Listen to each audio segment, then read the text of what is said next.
Adlaw, Siyudad Sang Iloilo. Philippine University Games 2019 ang ginumpisahan na sa University of San Agustin.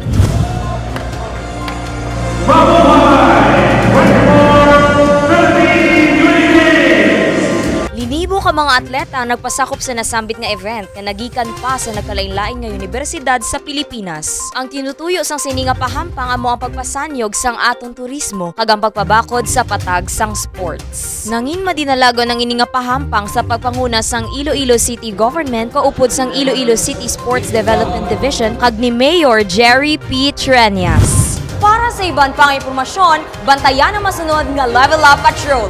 Ini si Dane Raffles, Uswag Iloilo, Level Up Iloilo.